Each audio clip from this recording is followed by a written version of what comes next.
আল কুদস হলো ত্যাগ শিকার, এটা ঈশ্বরের সিদ্ধান্ত।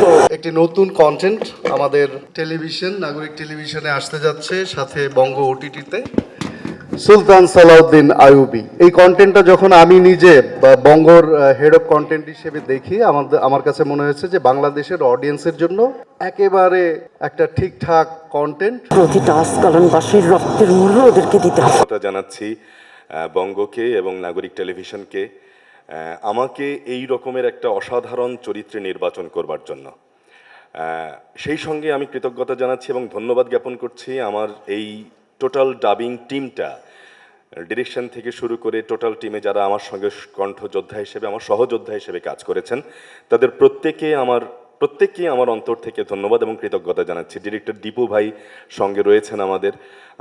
প্রতিটা বিষয় আমাদের দেশের মতন করে, আমাদের দেশের মানুষগুলো যেন বুঝতে পারে, এই রকম করে সংলাপগুলোকে নির্মাণ করা এবং ডাবিংটা মেলানোর জন্য আপ্রাণ চেষ্টা করা।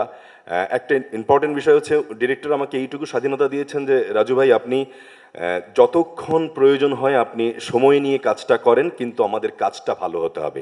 মুসলমানদের জন্য শান্তির শহর।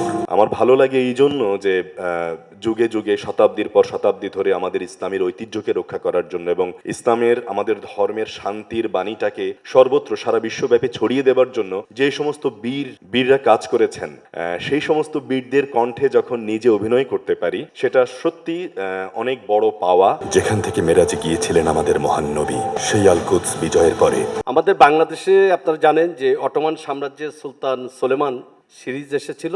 সেই সিরিজটি তুরস্কেরই এবং অটোমানদের 400 বছরের রাজত্বকাল ছিল। সিরিজটি বেশ জনপ্রিয়তা লাভ করে এবং সেটার প্রেক্ষাপট আসলে ছিল যে, মানে আপনি যদি ধরেন আজকের যে অঞ্চলটা আমরা যে মধ্যপ্রাচ্য বলি, তুরস্ক, ইরাক, ইরান, লিবিয়া এবং সৌদি আরব, আনাতোলি থেকে যদি লেবানন, এই পুরো জায়গাটাকে চিন্তা করি, অটোমানদের হাতে এসেছিল। কিন্তু এই অটোমানরা আসলে পেলো কিভাবে? তোদের সবাইকে আমি হত্যা করবো কুকুর। আমি সুলতান সুলেমান দেখতে দেখতে হঠাৎ করে আমার বস নাবিদুল হকের সাথে আমরা প্রায়ই আলোচনা করতাম, আমার কলিগ সজল শাহ, যে এমন একটা কন্টেন্ট দরকার যে কন্টেন্টটা আসলে মানুষকে কথা বলবে, মানুষের মনে কথা বলবে, প্রশ্ন জাগাবে। তো নানা ধরনের কন্টেন্ট পেয়েছি। এই কন্টেন্টটা যখন আমি দেখতে গেলাম, আমাকে একজন একটা লিঙ্ক দিল।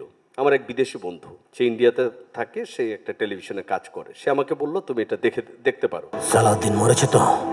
এখনো খবর পাইনি। 6 নম্বর এপিসোড দেখার পরে আমি এমন হয়ে গেলাম যে আমি এটা 7 নম্বরটা কোথায় পাবো।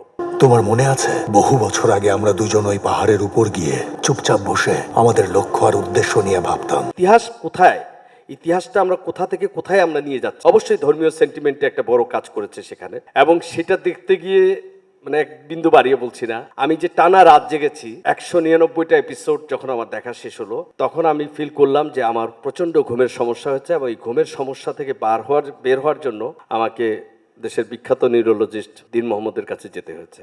অসংখ্য মুসলিম অঞ্চল তারা রক্তাক্ত ভূমিতে পরিণত করে। এই সালাউদ্দিন আইয়ুবীর জন্ম খুবই ইন্টারেস্টিং। মিশরের এক রাজা ছিলেন, সেই রাজার ঘরে যে পুত্র সন্তান জন্ম নিবে সেই পুত্র সন্তান মৃত হয়, এবং একই দিনে মিশরের রাজা নুরুদ্দিন যিনি জেঙ্গির ঘরে মৃত সন্তান জন্ম নেয়। জেঙ্গি জানতো তার উত্তরাধিকার না থাকলে তার ক্ষমতা থাকবে না, তার ভাইয়েরাই দখল করবে। তার কাছে খবর আসে তার বন্ধু তার রাজ্যে এসেছে জীবন বাঁচাতে, তারও একটা পুত্র সন্তান হয়েছে। সেই সন্তানকে সে নিজের সন্তানের বলে বড় পরিচয় করে তুলে এবং তাকে সেরকমই যোদ্ধা করে তুলে নিজের সন্তানের মতো করে ওকে এই লক্ষ্যের উত্তরসূরি হিসেবে গড়ে তুলব। তার যে পূর্বপুরুষদের স্বপ্ন ছিল জেরুজালেমকে মুক্ত করা, সেই জেরুজালেমকে মুক্ত করার জন্য সুলতান সালাউদ্দিন পরিচয় তাকে নিজের সন্তান হিসেবে বড় করে তোলে। হে আমার রব, কাফিরদের জুলুমের হাত থেকে ইসলামকে রক্ষা করতে। আর বিদেশি অনেক কন্টেন্টও আসছে, কিন্তু আমরা এমন একটা কন্টেন্ট খুঁজছিলাম যেটা আসলে বাংলাদেশের প্রত্যেকটা মানুষের বুকটা ছুঁয়ে যাবে, অথবা তারা রিলেট করতে পারবে। আমরা বাংলাদেশ হচ্ছে মেজরিটি মুসলমানদের দেশ, এবং আমাদের দেশের অনেকেই আমরা ধর্মপ্রাণ। ইসলাম এবং মুসলমানদের যে স্ট্রাগল, এটা কিন্তু হাজার হাজার বছর ধরে, হাজার হাজার বছর ধরে চলছে। এখনো কিন্তু মুসলমানরা অনেক নিপীড়নের ভিতর দিয়ে যাচ্ছে, যুদ্ধের ভিতর দিয়ে যাচ্ছে। আশা করছি আপনার মধ্যে থাকা উদ্বেগগুলো তীরের মতোই দ্রুত বের হয়ে যাবে সুলতান। ইটস এ বিগ ইনভেস্টমেন্ট, এবং সেটা আমরা করছি আমাদের দর্শকদেরকে নতুন কিছু ভালো কিছু দেওয়ার জন্য। বঙ্গর সাথে আমরা এখানে কোলাবোরেশন করছি, বঙ্গ এবং নাগরিক। বঙ্গ এর আগে অনেকগুলো টিভি চ্যানেলের সাথে কোলাবোরেট করেছে, এবার নাগরিক, যেটা আমাদের মানে বঙ্গ এবং নাগরিক আসলে ভাই ভাই, এখন এবারে এটা দুই ভাইয়ের কোলাবোরেশন। আলহামদুলিল্লাহ, আমরা আশা করছি ভালো কিছু হবে। শিকার করতে গিয়ে আপনি নিজেই শিকার হয়েছেন। আমার বিশ্বাস এই কন্টেন্ট আপনাদের ভালো লাগবে। ইতিমধ্যে আপনারা অলরেডি মানে 2টা পর্ব আপনাদের সামনে দেখানোর চেষ্টা করেছি। যেটুকু দেখেছেন আপনারা যদি কন্টিনিউ পুরোটা দেখেন এবং প্রায় 200 পর্বের মতন 2টা সিজন মিলে আপনারা যদি রেগুলার দেখেন, আমার মনে হয় ওই যে বাবু ভাই বলছিলেন যে ডাক্তারের কাছে যেতে হয়েছে তার ঘুমের প্রবলেমের জন্য। তোমার ছায়ায় মুসলিম উম্মাহ ঐক্যবদ্ধ।